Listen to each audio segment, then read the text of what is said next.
말씀은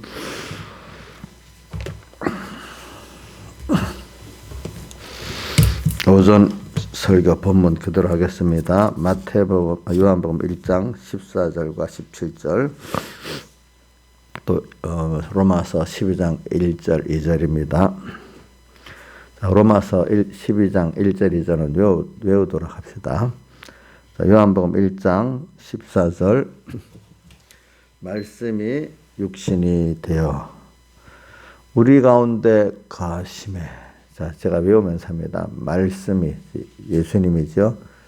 육신이 되어 우리 가운데 거하심에 우리가 그의 영광을 보니 아버지의 독생자의 영광이요 은혜와 진리가 충만하더라. 그 다음에 16절부터 보겠습니다. 우리가 다 그의 충만한 데서 받으니 은혜 위에 은혜로라. 율법은 모세로 말미암아 주신 것이요 은혜와 진리는 예수 그리스도로 말미암아 온 것이니라. 그 다음 로마서 12장 1절 2절을 외웁시다. 시작. 그러므로 하나님의 모든 자비하심으로 너희를 권하노니 너희 몸을 하나님이 기뻐하시는 거룩한 산제사로 드리라. 이는 너희 드릴 영적 예배니라. 계속 2절 시작. 그러므로 너희는 이 세대를 본받지 말고 오직 마음을 새롭게 함으로 변화를 받아 하나님의 선하시고 기뻐하시고 온전하신 뜻이 무엇인지 분별하도록 하라. 예, 저도 뭐 설교를 할 때 막 여러분들 말할 때만 막 빨리 이렇게 안 하려고 자꾸 해요. 아는 거라도 이렇게 뜻을 새가면서 하는 게 버릇이 돼야 되는데, 그만 저도 설교 때는 하다 빨리 진행하려다 보니까 어떨 때는 그 본문만 착 읽듯이 할 때가 여러 번 있어요. 될 수 있으면 좀 늦어도 뜻을 음미하면서 이렇게 그때마다 묵상되는 그 식으로 해야 되겠다 생각은 하고 있습니다. 그러니까 성경을 외울 때는 천천히 그냥 외우려고 외우지 말고 그 뜻을 은혜를 받으면서 외우시길 바랍니다. 그래, 오늘도 여기 보니까 제가 열심히 살대속을 우리가 이제 깨닫고 참 믿는 큰 은혜를 받아야 된다. 이 말세가 되면 될수록 그게 아니면 다 외식이 되고 생명이 없는 사람이 되는 것입니다. 그래서 저는 그런 저희 은혜를 어떻게 깨닫어요? 제 자신의 경험은 무슨 특별한 경험들이 있어요. 뭐 여러분 들었지만 제가 청년 때인데, 결혼하기 전인데, 그 집회, 대구라는 집회를 이래, 봄집회를 이래 가는데, 그것도 기억이 나는 게 비가 너무 와가지고 5월달인데도 그죠? 그러면 대구에 그 강은 무슨 강이에요? 금호강이 너무 물이 많아 다리가 그 집회 장소라는 다리가 끊어져 버렸어. 그래서 다을산교회라는 데서 그냥 집회를 하게 됐어요. 바로 딱 건너가기 전에 그 교회 이제 신축을 해가지고 아직 완성이 안 돼가지고 1층에도 있고 지하에도 있고 이러면서 예배를 드렸는데 환경이 안 좋지요. 그래도 하나님이 그 은혜를 주셔서 그런지 그때 병무사님께서 예수님의 사흘제 십자가에 대한 설교를, 본문은 제가 뭔지 모르지만 하여튼 그 설교를 하셨어요. 근데 다는 아니지만 좀 어느 정도 사람들이 은혜를 특별히 받은 사람들이 있어요. 예를 들면은 장영훈 목사님 같은 사람들이 그때 와가지고 그러니까 이게 사람이 은혜를 받았을 때 보면은 어릴 때는 논리적으로 어떻게 발표를 못해서 뭔가 이렇게 세상에 달라지는 거예요. 보는 게 이제 성령의 감동을 받고 나니까 그때까지만 백령 목사님 엄마도 따라 그냥 교회를 왔다 갔다 하는 정도인데 은혜를 받고 나니까 세상이 완전히 다르게 되는 거예요. 세상이 어두운 세상이 막 밝은 세상같이 탁 보인대요. 예. 그러면서 성령의 감동을 받아오니까 이제 어떤 어려움에서도 이 주님 따라가겠다는 이런 각오도 소원도 생기고 또 그런 작정으로 이제 살기를 시작하는 거예요. 그래서 보니까 저도 그때 보니까 은혜를 뭐 첫날은 아니고 두째 날부터 참 말씀을 들으면 너무 그 감동을 받아서 두째 날부터 마실 때까지 맨날 눈물이 쏟아지는 거예요. 이제 보니까. 그러니까 하나님이 근데 그렇다고 다 그런 건 아니에요. 그 다수의 사람들은 그냥 그런 게 또 보편적인 지표를 마치고 있어요. 그러니까 하나님께서 그렇게 하시더라고. 그러면서 제가 이 말을 하는 거는 예수님의 사흘대 속의 사랑의 그 깊이와 넓이의 특별한 깨달음을 받아야 된다는 겁니다. 사람들이. 그러면 그때부터 사람의 방향이 신앙생활을 하지만 자기도 모르게 방향이 확 바꿔집니다. 이상하게. 중심이 바꿔집니다. 뭐 중심도 바꿔지지만 그 중심이 더 바꿔지고 소망도 더 바꿔지고 이제는 저는 요한계시록 14장에 보면은 그 14장 1절에 보면 그 머리에 하나님의 어린 양이 인을 맞았고 이들은 새 노래를 더 배우고 부를 수 있는 자들이고 그러면서 14장 4절에 어디로 어린 양이든 따라가는 자다 이런 내용이 있잖아요. 그러니까 예수님의 그 사흘대 속의 그 사랑, 그 은혜를 깨닫고 나면은 주님은 죽는 데 가자면 억지로 하는 게 기뻐서도 가고 당연히 가는 그런 그 깨달음이라고 보다 작정들이 그 사람이 돼 가는 겁니다. 그래서 저는 여러분들에게 성경에도 가리고 있지만 예수님께서 오늘 여기 14절에 나오잖아요. 말씀이 육신이 돼요. 이 성자, 말씀이라는 건 우리 알기 쉽게 내가 예수라 했지만 엄밀히 말하면 제2성자를 말합니다. 그리스도, 이 성자는 그리스도라고도 신성 그리스도라고도 부르고 제2성자라고도 부르죠. 말씀이 육신이 돼서 온 그분은 뭐라고 부르죠? 예수라 이래 부르죠. 그죠? 육신이 되어 우리 가운데 거하심에 우리가 그의 영광을 보니 독생자인 그분이 벌써 사람 되어 세상에 오신 그 자체만 봐도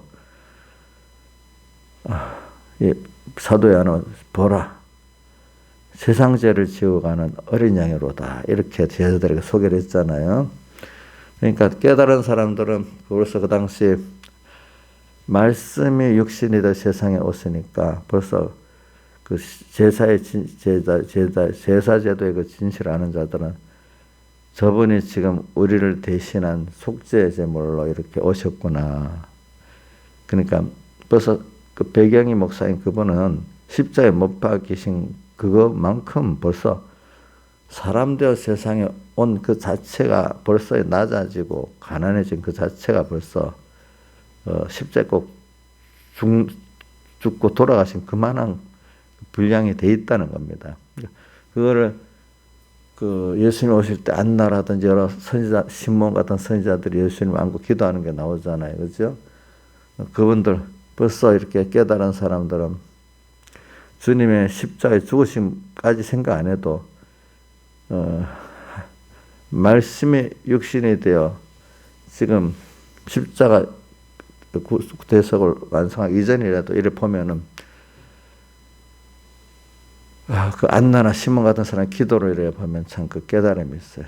그의 영광을 보니 그 말은 나를 위해서 저렇게 크신 분이 이렇게 큰 희생으로 인간에 낮아지고 가난하고 이렇게 멸시받는 이 길을 이 속죄제물로 오셨구나.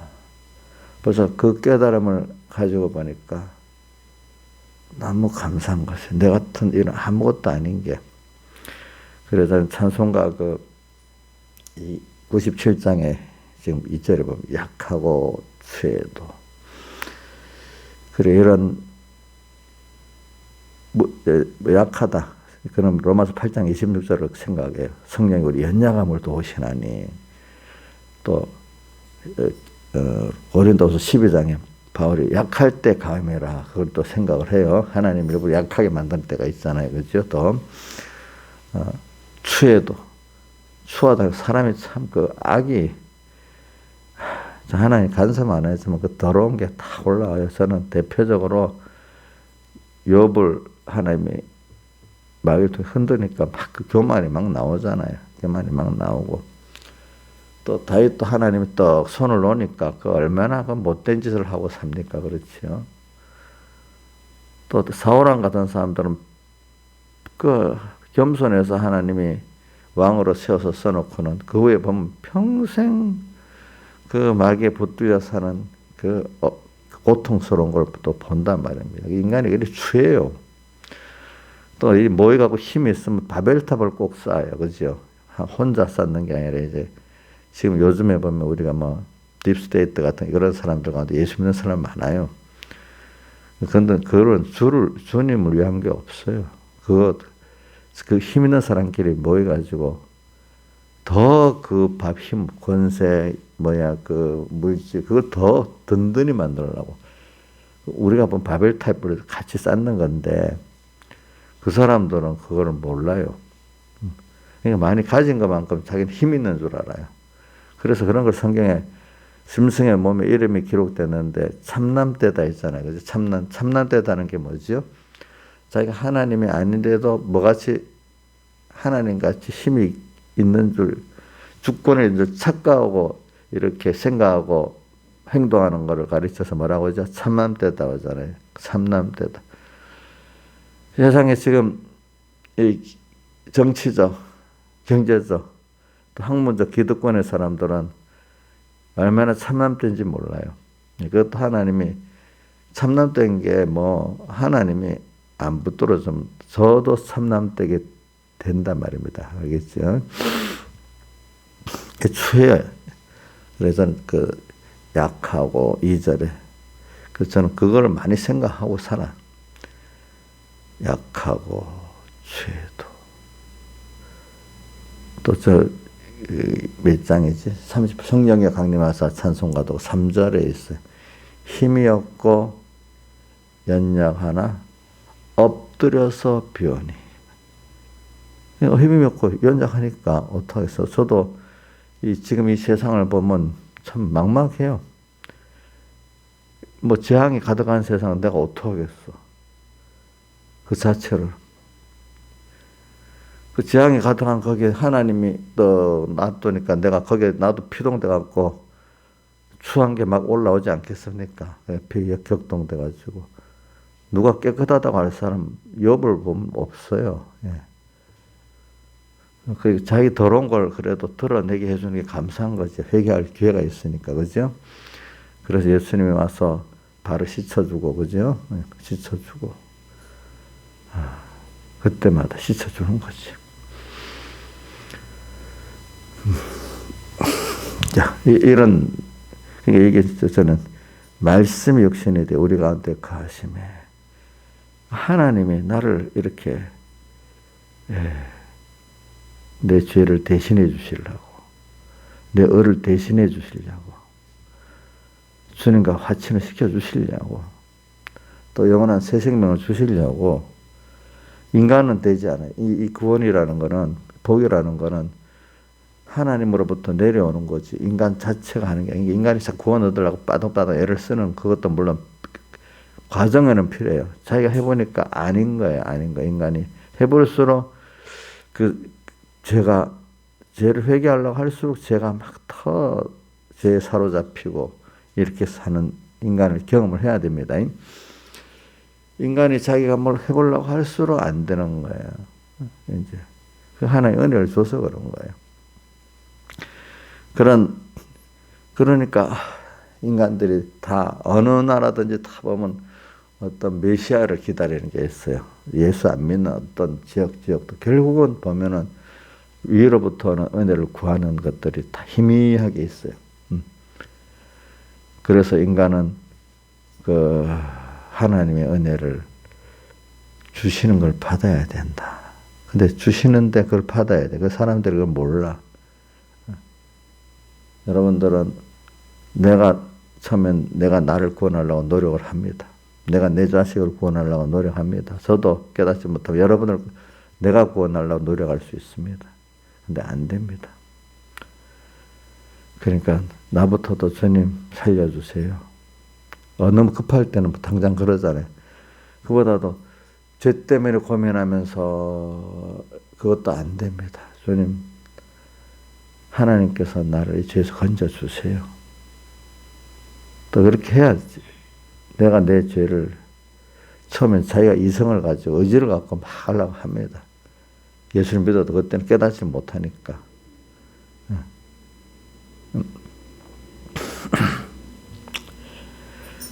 그래. 근데 위로부터는 그 은혜를 받아야 돼. 16절. 우리가 다 그의 충만한 데서 받으니 은혜 위에 은혜로라. 내가 위로부터는 은혜를 받지 않고 복을 받지 않고는 안 돼요. 사람은. 그걸 알고 나면 하나님 앞에 겸손해질 수밖에 없는데 참 저도 또 다른 사람도 보면 조금 받고 나면 금방 또 교만해지네 보니까. 예? 어떤 일에 사람을 보면은 내가 나를 모를 때 남을 보면 저 사람 하나님께 받은 감사할 거 참 밑바닥에서 아무것도 아닌 거 하나님이 저 정도 세워서 감사할 것밖에 없다는데도 그릇이 작아지고 조금만 나면 지 혼자 잘났다고 또 교만해집니다. 참 보면 세상 말로 너무 가짜게 보이는데도 교만해집니다. 그릇이 이렇게 작아놓으니까. 그러니까 우리가 인간은 구원이라는 게 뭐냐면 우리 종교학에서 배울 때 타력적 종교, 자력적 종교라고 배운다 했잖아요. 그죠? 원래 타력적 종교라는 게 모든 구원이 신적 요소부터 오는 걸 받는 걸 말하고 자력적 종교라는 게 불교같이 인간이 자기가 노력해갖고 그 구원에 이르는 걸 말하고 그런 거죠. 근데 우리 그 세상의 학자들도 잘 알긴 알았어요. 참, 우리 기독교는 타력적 종교로 분류합니다.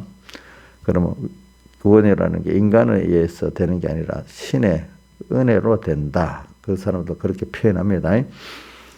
자, 우리 구원이 여러분들의 노력이라는 건, 기독교인의 노력이라는 건 하나님 주신 그 은혜와 복을 받는 거지, 그걸 이루는 게 아니죠. 그러니까 그게 다른 힘에 의해서 구원을 받는 거 맞죠? 은혜로, 그죠? 여러분들은 노력으로 하는 거 아니죠? 그렇죠? 이러니까 우리가 이렇게 깨닫고 나면은 겸손이지. 우리가 그의 영광을 보니 아버지의 독생자의 영광이요. 은혜와 진리가 충만한 그분을 알면은 아는 것만큼 은혜를 받을 수 있고 진리를 아는 자가 될 수가 있어요. 오늘도 그래 여러분들 베드로전서 5장 10절에 있나? 모든 은혜의 하나님이라고 돼 있잖아요. 그렇죠? 예. 모든 은혜의 하나님.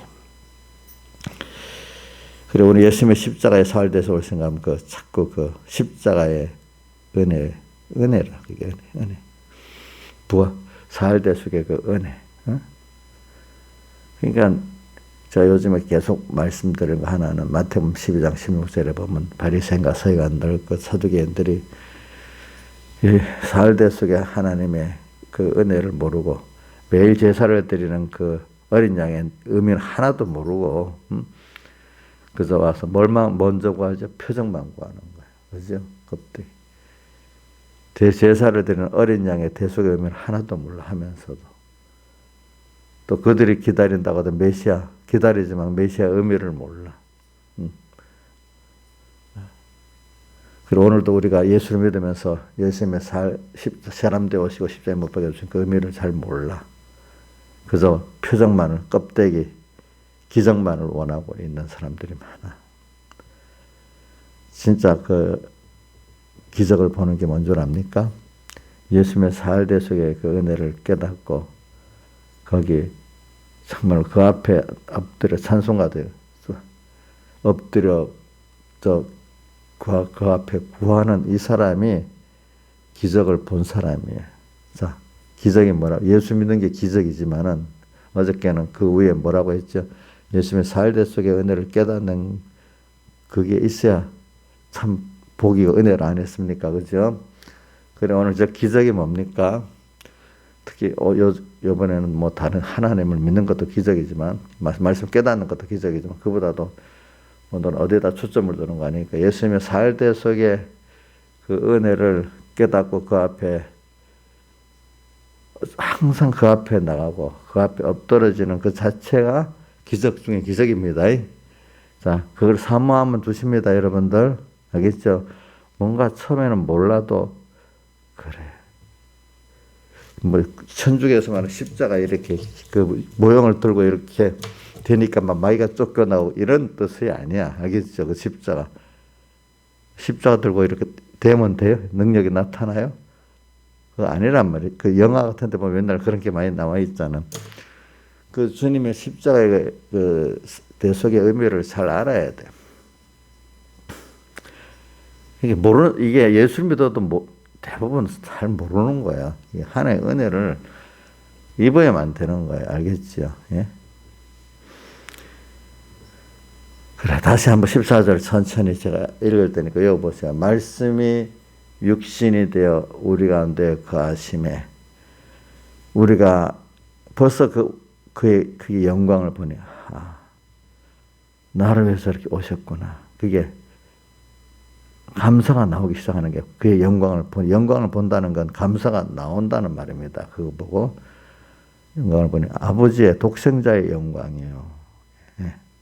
그분의 독생자 아들을 우리를 위해서 주어서 우리를 구원하시는 그 영광이요. 은혜와 진리가 그래서 은혜와 진리가 충만하다. 그래서 내한테 흘러나오는 거죠. 그 다음에 16절 우리가 다 그의 충만한 데서 받으니 은혜 위에 은혜는 해석을 여러분 하기에 굉장히 깊은 게 많이 있습니다.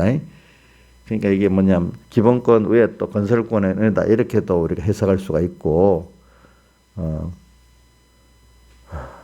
또 이거 뭐 날마다 우리가 새로워지는 그 은혜도라고도 표현할 수도 있고 그래요. 은혜 위에 우리가 은혜를 아는 사람은 하나님의 이 사흘대식의 은혜를 아는 사람은 또 그의 은혜를 받게 돼 있어요. 예. 우리는 그냥 날마다 새로워지는 거예요. 은혜 위에 은혜로라. 율법은 모세로 말미암아 주신 것이요. 은혜와 진리는 예수 그리스도로 말미암아 온 것이라. 이런 사람이 되면 필연적으로 로마서 12장 1절의 생활을 하게 되지요.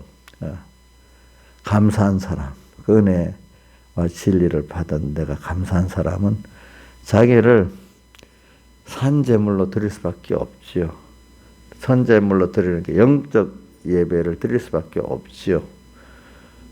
예, 산제물. 그게 뭐겠어요? 내가 살아있지만 온전히 나는 주님의 배 바쳐진 주의 피로 값주한 주의 겉된 나. 내가 살아있지만 주님의 제단 앞에 완전히 바쳐서 제사장 주님이 마음대로 주권하시는 거예요. 완전히. 나는 예수님이 지금 나를 가지고 온전히 그분이 따라 어디든지 가는 거죠. 요한계 14장에 14절에 이들은 어린 양이 어디로 인도하든지 따라가는 자며 그래. 오늘 주님 앞에 바쳐진 나. 자, 이게 너무 감사합니까? 지긋지긋합니까? 예? 똑같은 이런 걸 똑같이 젊을 때 모를 때는 지긋지긋하다고 생각합니다. 그게 사람을 만나보면은 근데 확 180도로 달라지는 그 은혜를 받고 나면은 산제물로 제단 앞에 드려진 게 너무너무 감사합니다. 똑같은 걸 완전히 정반대로 생각합니다. 인본의 기독교인들은 이렇게 표현을 안 하지만 속으로 지긋지긋하고 생각합니다. 너희 몸을 하나님이 기뻐하시는 거룩한 산제사로 드려라. 근데 그 앞에 수식이 붙어 있잖아요. 하나님의 모든 자비하심으로 너희를 권하노니. 그게 하나님이 우리에게 대한 무한한 자비예요. 뭐가? 내가 주님의 제단 앞에 산제물로 드려졌다는 그 자체가 그렇죠. 하나님의 자비를 받은 자는 그래야 돼. 이게 영적 자비야. 이게 예수님의 살대서 은혜를 아는 자는 이렇게 될 수밖에 없어요. 그러고 난 다음에 필연적으로 이 세대를 본받지 않는 사람이 되고 하나님의 뜻만을 이 세대를 역류하면서 사는 사람이 되는 거예요. 알겠죠? 역류하는데 힘들지 않아. 그게 도리어 역류한 그것 때문에 하나님을 더 알게 되고 하나님을 더 사랑하게 되는 거예요. 역류가 없으면 안 되는 거예요. 도리어. 이 세대하고 부딪히는 그 자체가 더 좋아. 그래야 내가 살아있는 게 보여지는 거예요. 하나님을 다해서 사랑할 수 있게 되는 거예요. 다 같이 주님께 기도드리겠습니다.